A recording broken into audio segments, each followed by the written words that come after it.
Olá, meus caros. Com esse vídeo eu estou dando início a uma série de gravações sobre esse tema ao qual me dedico, que é a arte. Eu decidi dar início a essas gravações porque os vídeos que eu vinha disponibilizando no meu canal eram vídeos que foram gravados em outras ocasiões e que não tinham uma finalidade ali de divulgação, mas eu vinha editando, fazendo algumas melhorias na imagem e no som e disponibilizando, mas eles não cumpriam ali alguns requisitos qualitativos para vídeos para serem colocados no YouTube ou divulgados no canal, no perfil do Facebook. Então eu decidi fazer esses vídeos mais específicos. E, enfim, nesses vídeos eu pretendo fazer uma abordagem sobre o tema das artes, porque eu vejo que existe uma lacuna muito grande no cultivo das artes no Brasil. As pessoas simplesmente não cultivam artes, porque na maioria das vezes elas não sabem direito por onde começar, o que é importante, o que não é. Existe muito falatório também no meio, muita teoria, tem muita gente também que é mais interessada em fazer uma promoção pessoal ali, posar de gênio e tal, do que, enfim, abordar de fato o assunto das artes. E é curioso também que sempre que esse assunto da falta de cultivo das artes é tratado, as pessoas geralmente coloquem ali como solução a transformação da arte em uma matéria obrigatória do currículo escolar. Então sempre eu escuto isso. Lá pelas tantas alguém fala, não, então a arte deveria ser colocada como obrigatória no currículo escolar. Eu falo, olha, a arte deveria fazer parte do currículo escolar, mas não como matéria obrigatória. Nenhuma matéria deveria ser obrigatória no currículo escolar. As matérias deveriam ser oferecidas para os alunos e os alunos, então, escolheriam as disciplinas que gostariam de estudar, aquelas disciplinas para as quais os alunos têm vocação, têm alguma inclinação.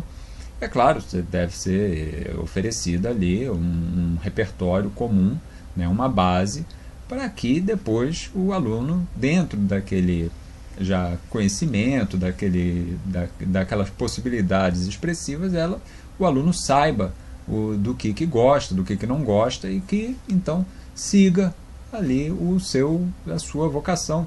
Porque de nada adianta você obrigar uma pessoa a ficar sentada estudando matemática na escola se essa pessoa não tem vocação para aquilo.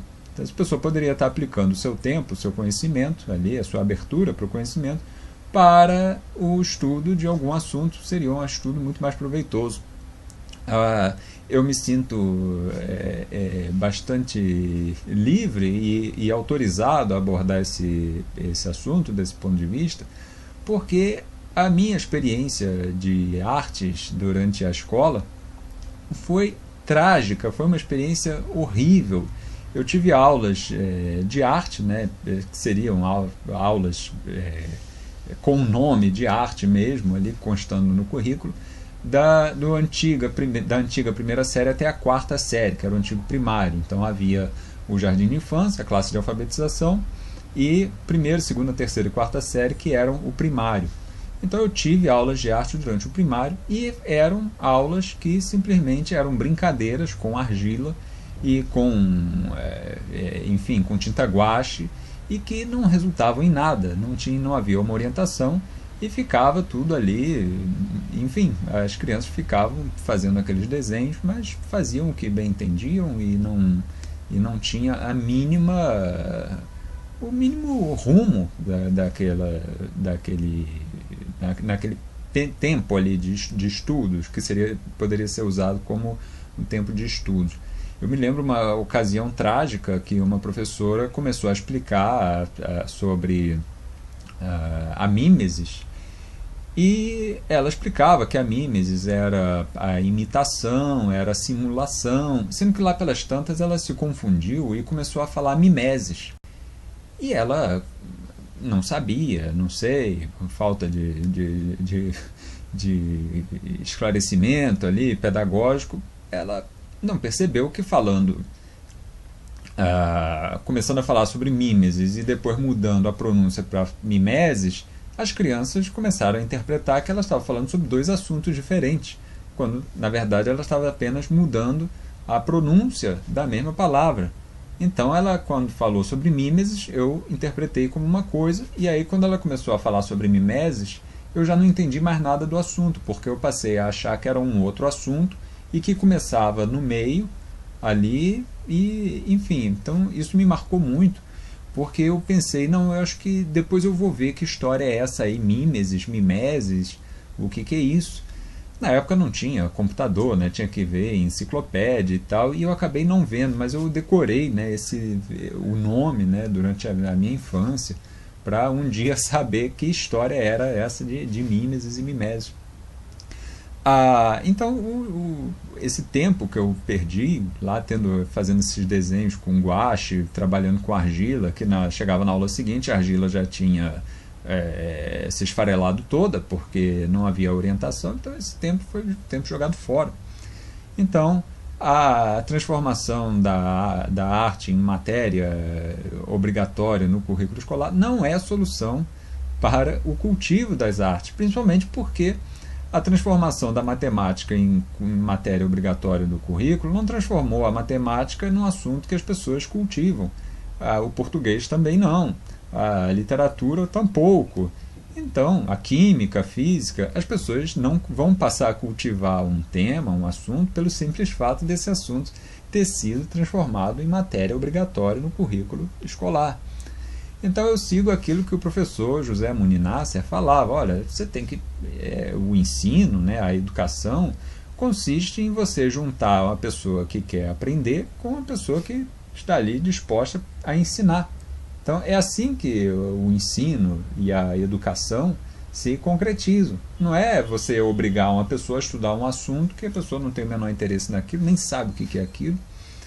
Agora, é importante que a arte seja disponibilizada, sim, para quem tem interesse em estudar esse assunto. Eu vejo, por exemplo, eu acompanho muito o cenário musical e você vê os grandes fornecedores de musicistas, de músicos, atualmente para as orquestras sinfônicas, são esses projetos sociais que vão oferecer aulas de música, de instrumentos musicais, para jovens nas periferias. Então, não é que a aula de música seja obrigatória. A aula de música é oferecida e o jovem que tem interesse naquilo ali, que tem uma vocação, que tem uma inclinação para aquilo, ele então descobre ali um meio de estudar e se dedicar àquele assunto. Então, é pelo fato de haver a disponibilidade dele estudar aquilo que ele vai ali escolher aquilo ali e vai seguir o seu caminho. Então é preciso que haja essa oferta. E com relação ao público, né, adulto, eu vejo que muitas pessoas têm um interesse pela arte, mas ficam completamente perdidas, porque sob esse nome arte existem muitas e muitas e muitas coisas que podem ser colocadas. Então é um universo gigantesco que tem produções de várias manifestações diferentes. Você pega música, pintura, escultura, arquitetura, enfim, literatura, e de vários períodos históricos diferentes e vários autores diferentes. São milhares e milhares de autores, são milhões de obras de arte. E as pessoas, claro, fica todo mundo perdido, né, diante desse universo gigantesco, e que é permeado de muita e muita teoria, muito falatório. Enfim, é natural que as pessoas se sintam um pouco perdidas nesse meio. Agora, você então procura sempre algum fio condutor para esse estudo da arte. E qual é o fio condutor que é usado atualmente? Atualmente se usa, né, não atualmente, mas já desde o século XVIII, final do século XVIII, é usado então usada a história da arte como um fio condutor do estudo da arte. Então, começa-se a estudar a arte desde a pré-história e tal, e aí, conforme as culturas vão passando, os períodos históricos vão passando, vão sendo oferecidos ali para a pessoa que está estudando o assunto os subsídios ali para que a pessoa entenda, compreenda o que estava em jogo em cada época, porque a produção de cada cultura tem ali seus propósitos, os seus preceitos. A produção de cada época também tem os seus propósitos, os seus preceitos. Então, se estabeleceu o estudo da arte desde esse ponto de vista histórico, que é um meio de você ir alinhavando a arte, esse conhecimento da arte. Então, a partir desse estudo histórico, se estabeleceu essa ideia de divisões da arte nesses períodos. Então, você pega o período da Antiguidade, a Grécia, Roma, e aí depois começa a Idade Média na Europa, então tem um período românico, depois tem um período gótico, e aí tem um período ali de transição para o Renascimento, e aí depois tem o chamado maneirismo, e aí vem o barroco, o rococó, neoclassicismo, e o neoclassicismo já com uma manifestação já romântica. Enfim, aí começa a ter aquelas divisões na segunda metade do século XIX. Então tem naturalismo, realismo, e aí depois ocorre a ruptura impressionista, que dá origem então a vertentes, uma vertente representada por Cézanne, outra vertente representada por Van Gogh, e aí a partir daí se espalha por inúmeras e inúmeras vertentes até chegar na produção atual, que é uma produção vastíssima, que muitas vezes você acompanha o meio de artes, você está ali diariamente acompanhando e você descobre então artistas que já estão produzindo há 20, 30 anos e que tem uma produção interessantíssima e que você não conhecia. Então, atualmente, muitas vezes, você lida assim, com situações inusitadas. Você descobre que havia um artista coreano que estava ali já no cenário da arte coreana, se destacando ali, já tinha 30 anos, e que você não sabia nem que o sujeito existia. Então, esse método de estudo, daqui tomando a história da arte para como você ir alinhavando, é uma versão, é um meio de você estudar. Não é o único meio, é o meio que se consolidou e a partir do qual foram se estabelecendo então outros estudos, como o estudo, por exemplo, da estética, o estudo da sociologia da arte, enfim, aí deu origem a estudos da arte desde o ponto de vista da forma. Então tem uma outra vertente mais culturalista, que diz que a forma não importa tanto, o que importa são os preceitos culturais. Enfim, são vários e vários métodos, vários meios que você pode usar para estudar esse assunto.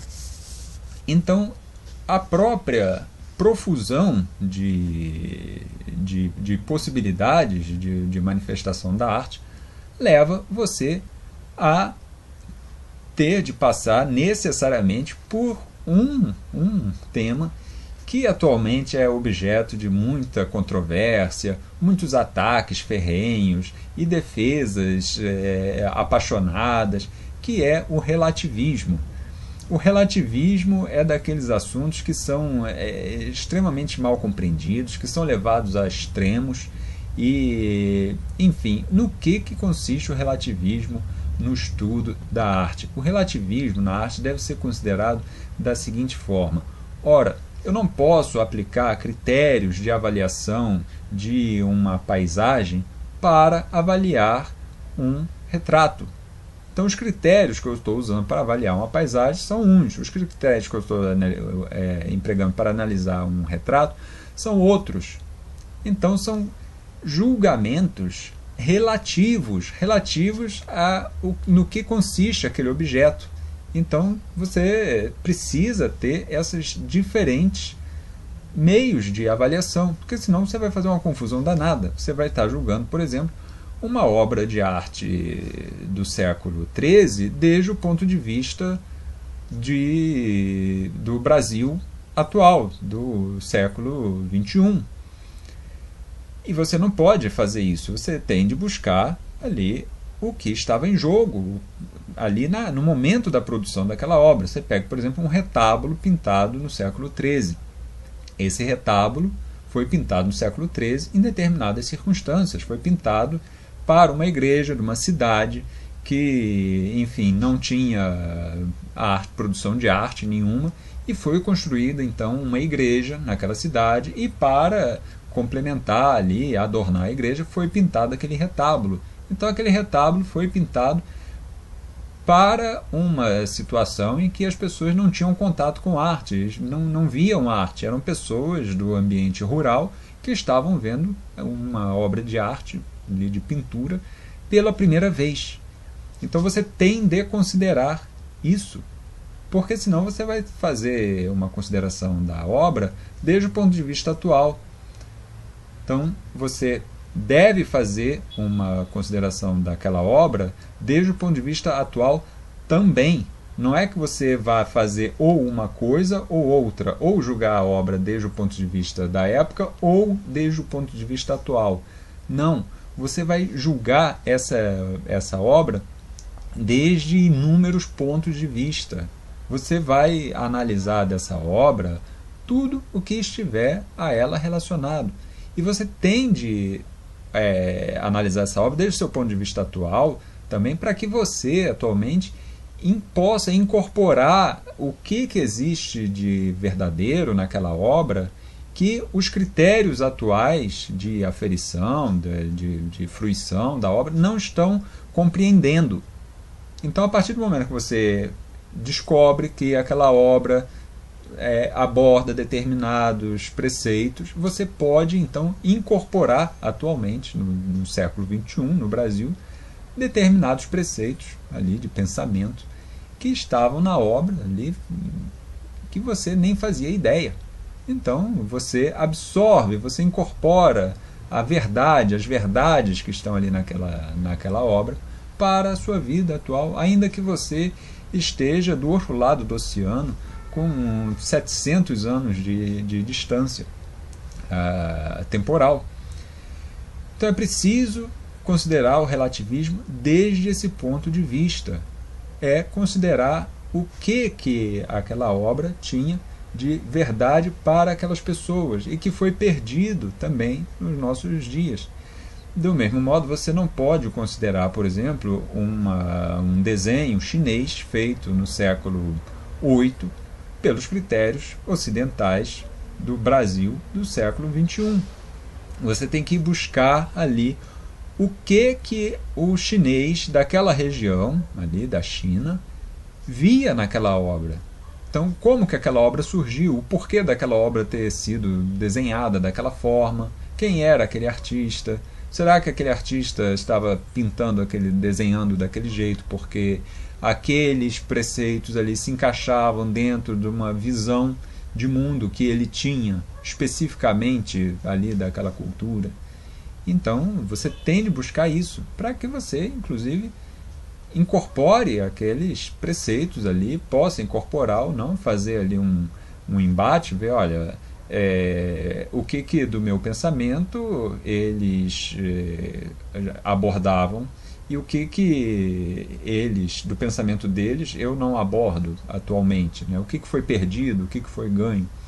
Porque o nosso olhar, o nosso julgamento é muitíssimo influenciado pelo nosso meio cultural, pelo nosso meio psicológico, o nosso meio simbólico.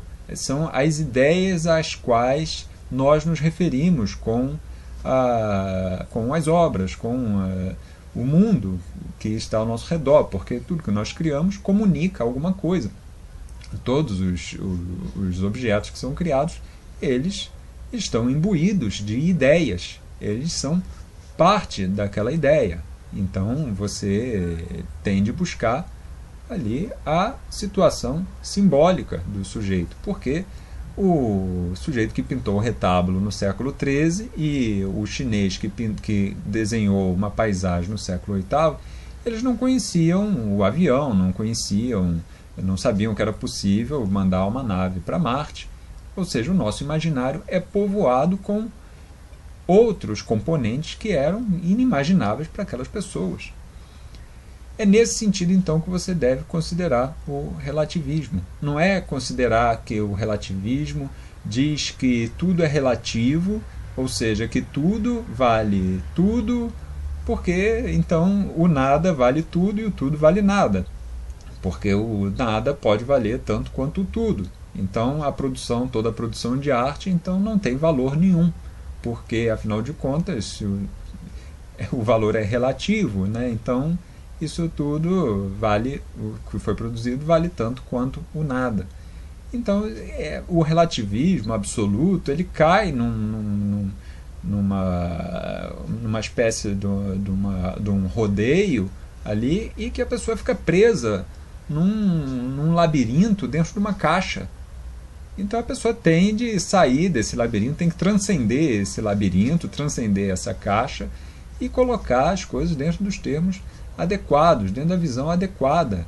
Então não é que você tenha de ser contra o relativismo, não, você tem de ser relativismo, você tem que aplicar o relativismo para depois você unificar todo esse pensamento que você teve a respeito daquela obra em você. O objetivo da fruição de arte é a incorporação desse repertório, dessas potências criativas, dessas potências imaginárias, dessas potências de realização em você. É você que vai dar a unidade desse estudo que você fez, porque você nunca vai conseguir estudar tudo que foi produzido na história da humanidade.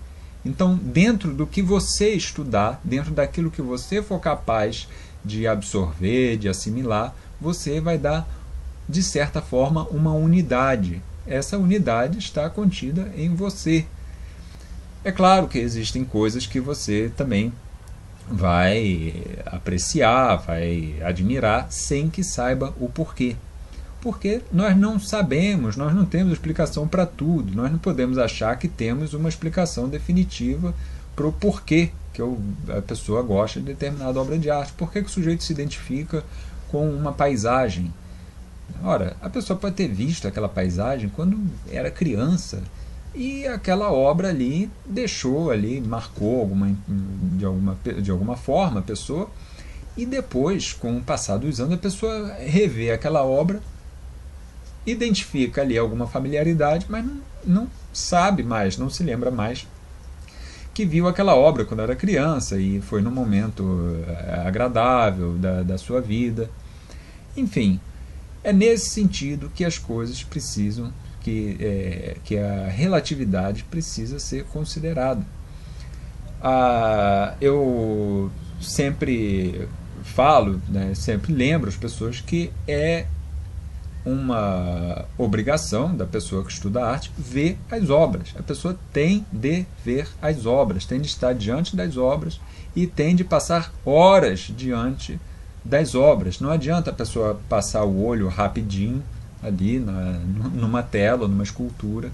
Não adianta. A pessoa tem de estar diante da obra.